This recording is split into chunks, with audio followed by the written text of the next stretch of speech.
Hello and welcome back to the UCLA Bruins Insider Podcast. I'm your host, Andrew Ferguson, writer for UCLA on SI.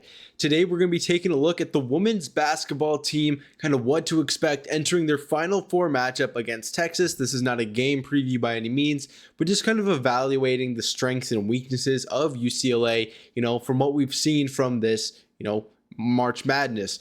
But before we get started, I want to thank everyone right now who's listening, Apple Music, Spotify, or even YouTube. It all means a lot to me and I cannot thank you enough. But without further ado, let's get right into it.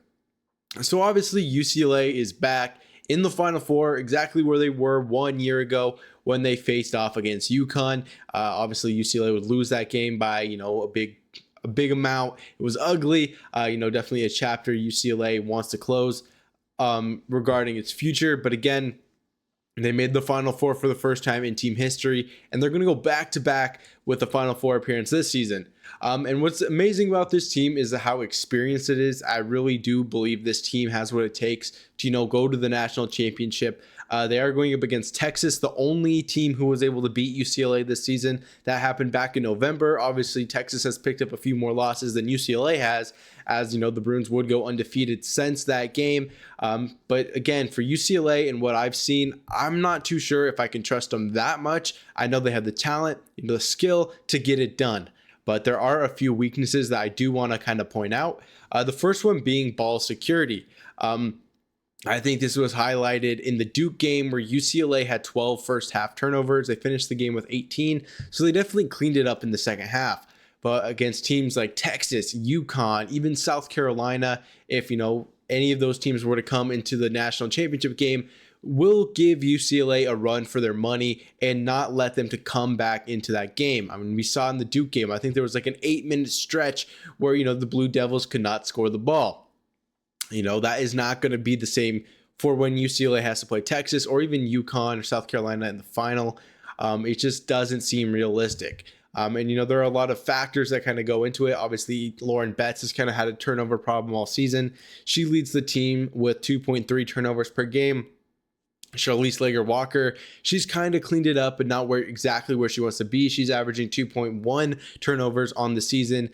So if we got to see better ball security from them. Also, Angela Dugalic, she's averaging 1.8. I mean, she's playing great basketball right now, but again, those turnovers definitely sting. I believe a majority of UCLA actually had 3+ turnovers.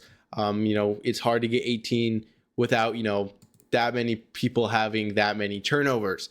And it's definitely scary to look at UCLA's future because, again, UCLA is entering this Texas game as a 1.5 point favorite. And I know that's not going to be the final score, obviously. I know UCLA is not going to win by 2 or lose by 2. It's probably going to be much different than that. But still, when a game that's projected to be that razor thin, any turnovers will be the difference. And I honestly hope UCLA is able to figure it out. And yeah, against the Blue Devils, Lauren Betts, 3 turnovers. Gabriela Jaquez, 3 turnovers. Charlize Lager-Walker, 3 turnovers. Angela Dugalic, 3 turnovers. So again, just the full team needs to work on ball security. There hasn't really been a player who's been that shining example for UCLA this season. So it is kind of hard to, match that throughout the season.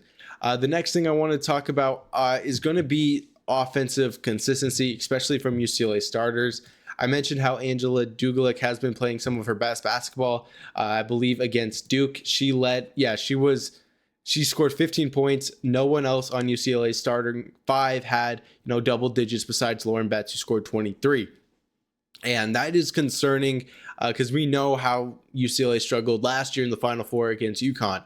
Off the top of my head, I know Gabriela Jaquez had 0 points. So again, we need points somewhere, and it can't just be from Lauren Betts and Angela Dugalic. And what's concerning about, those 2 players scoring most of UCLA's points is that UCLA is a primarily shooting team.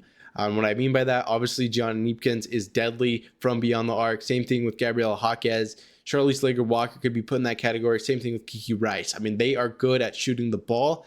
And if UCLA's identity is changing this late into the season, it could definitely be troubling. And I don't say that lightly, right? A team having to shift identities to being a more paint-focused team compared to, shooting, up to, 25 3-point attempts, that is definitely going to hurt UCLA if they cannot find that consistency right away against Texas.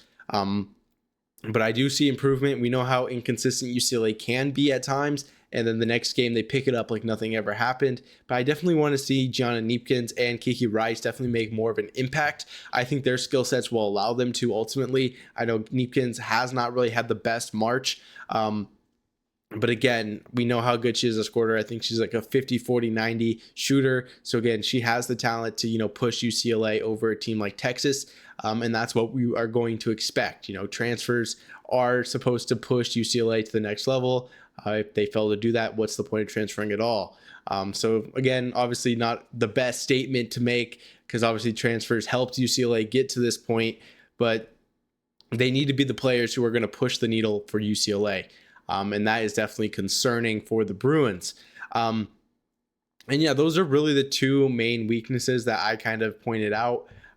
Turnovers, I feel like that could be fixed. Just need to make smarter plays. I know that UCLA's offensive starters are, going to get better as time continues. I know we're running out of time, but I still feel like they'll be able to flip the switch and kind of make a big difference. But going over to strengths, on a more positive note, I think UCLA really does have, what it takes. And I know this sounds counterintuitive, but the first strength is the depth that UCLA possesses. I mean, Lauren Betts, Gianna Neepkins, Gabriela Hawkes, Shirley Slager-Walker, Kiki Rice, Sienna Betts, Angela Dugalic. That is a solid 7 players. I can even get into Lena Billick, Amanda Muse. Those are all players who are going to be difference makers for UCLA. And if, this game goes into overtime, I don't think UCLA should be that scared. They have so much talent, and it's deep at that to really push the needle, even further against Texas. I love how Sienna Betts has been playing. I know she had 4 points in 7 minutes. Again, not that bad. She is probably one of UCLA's better paint players. Obviously, Lauren Betts and Angela Dugalic are always going to overshadow her. But if she gets minutes, I believe she can make the most of it. I mean, 4 points in 7 minutes, that is definitely a good stat line. And I can't really, dig on that. She is a good player. Just that depth for UCLA is so strong. And not to mention, like I said, their starting 5 is just solid. They have an iron 5 who could go the entire distance if they're able to remain competitive. And they have, dynamic players at every position. We know Neepkins is a great sharpshooter. Shirley Slager-Walker is probably one of the best court general of all of college basketball as it stands now. We know how smart she is. She makes the right play. She draws them up. And UCLA really benefits from that, because when UCLA does get into slumps, she's always able to find that open read for an easy basket for the Bruins. And that's why Shirley Slager-Walker is simply irreplaceable. And like I said, Gabriela Hawkes, jack of all trades, in my opinion. She can shoot the ball well and, attack the rim. And again, we know how good she is at rebounding. I mean, she had 5 against Duke, and that was, a down-ish game for her. So again, she can make an impact strong. Kiki Rice, obviously, probably, UCLA's 1B, and it's close between her and Lauren Betts. When Kiki Rice is on, her impact is insurmountable. She is a great guard, like, Shirley Slager-Walker. She's able to find open reads, make the right play, and her rebounding's been great. Against Duke, she had 8. And that is definitely a facet of her game that has improved throughout the season. And that's what I love about what UCLA has right now. Lauren Betts is obviously going to be Lauren Betts and, score 23 points, 10 rebounds, just things like that. She's a great player, and I think she will be the difference maker against Texas.